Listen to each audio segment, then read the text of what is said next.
This is a follow-up video to a video I posted about a month ago. Well, as we were working on this toy chest, the back, the front, and the bottom had cups in them because they had been sitting in a basement for a number of years, and just the moisture caused the boards to cup. And the cabinet wasn't square. So we took it apart, and what we wanted to do was try and get the cup out of the boards. So what I did was I applied water to the convex side of the board, soaked it down with a towel, put cauls on it, and then let it sit for about a month.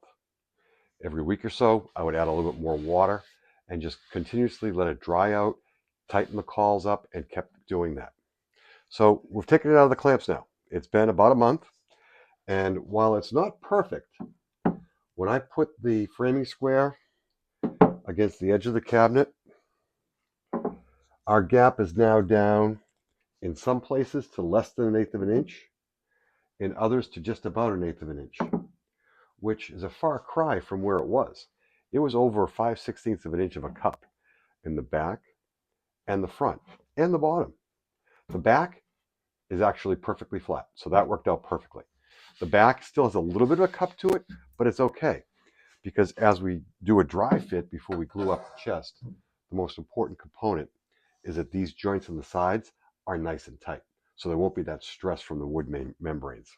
So one other check that we have to do is we've got the bottom in. The bottom has been flattened, and that came out within 1/4 of an inch. Within 1/8 of an inch as well.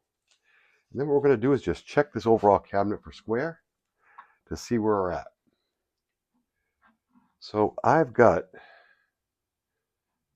39 and 15/16, and I've got 39 and 15/16. So are the back and the front perfectly flat? Not 100%, but our cabinet is square, our joints are solid, and we've got a square cabinet so that we can move on to the next phase, which is to give it a final sand before we put on a coat of stain. Be sure to subscribe so you can follow along and see how I turn this hope chest into a toy box.